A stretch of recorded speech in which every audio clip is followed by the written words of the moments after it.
വെള്ളാപ്പള്ളിക്കെതിരെ പുതിയ ആരോപണവുമായി ബിജു രമേശ്. വെള്ളാപ്പള്ളി LTT തീവ്രവാദികൾക്ക് മണ്ണെണ്ണ കടത്തിക്കൊടുത്തിരുന്നു. അതിന്റെ ഭാഗമായാണ് 99-ലെ റെയ്ഡിൽ വയർലെസ് സെറ്റുകൾ പിടിച്ചെടുത്തത്. ആ കേസ് കേരളത്തിലെ ഒരു പ്രമുഖ BJP നേതാവ് ഒതുക്കി തീർത്തെന്നും ബിജു രമേശ് പറഞ്ഞു.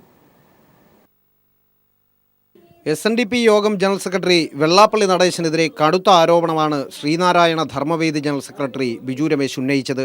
1999-ൽ വെള്ളാപ്പള്ളിയുടെ വീട്ടിൽ നടന്ന ഇൻകം ടാക്സ് റെയ്ഡിനിടെ 9 വയർലെസ് സെറ്റുകൾ പിടികൂടിയിരുന്നു. LTTക്ക് വേണ്ടി മണ്ണെണ്ണ കടത്തുന്ന ഡ്രഡ്ജിംഗ് ബോട്ടുകളുമായി ബന്ധപ്പെടുന്നതിന് വേണ്ടിയായിരുന്നു ഈ വയർലെസ് സെറ്റുകൾ ഉപയോഗിച്ചതെന്ന് ബിജു രമേശ് ആരോപിച്ചു. ആ കാലഘട്ടത്തിൽ അദ്ദേഹം ചേരുന്ന വേറൊരു പണിത്തൊഴിലാണ് മറ്റേ LTTക്ക് മണ്ണെണ്ണ കടത്തി കൊടുക്കുന്ന പണി. അത് ഡ്രഡ്ജർ മണ്ണ് മാന്തുന്ന ചെളി മാന്തുന്ന ഡ്രഡ്ജർ മെഷീൻ കയ്യിലുണ്ട്.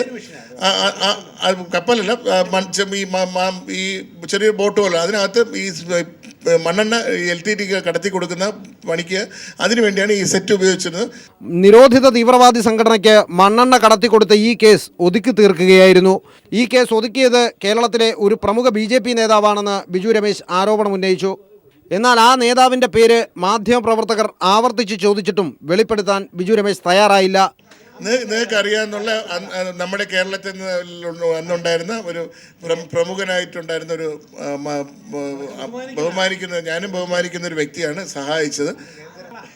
പ്രമുഖനായ നിങ്ങൾക്ക് അറിയാമെന്നുള്ള അന്ന് ആ സമയത്ത് നമ്മളെ BJP റെപ്രസെൻറ്റ് ചെയ്ത് കേരളത്തിലുണ്ടായിരുന്ന ഏറ്റവും പ്രമുഖനായിട്ടുള്ള നേതാവാണ്. നമ്മളൊക്കെ ബഹുമാനിക്കുകയൊക്കെ ചെയ്യുന്ന ഒരു വ്യക്തിയാണ്. ശാശ്വതീകാനന്ദയുടെ ദുരൂഹമരണത്തിലും മൈക്രോ ഫിനാൻസ് തട്ടിപ്പിലും ആരോപണ വിധേയനായതിന് പിന്നാലെയാണ് നിരവധി രാഷ്ട്രത്തലവന്മാരുടെ നിഷ്ഠൂര വധത്തിലടക്കം പങ്കാളിയായ നിരോധിത തീവ്രവാദി സംഘടനയുമായി വെള്ളാപ്പള്ളിക്ക് ബന്ധമുണ്ടെന്ന് ആരോപണമുയരുന്നത്. News bureau, Thiruvananthapuram.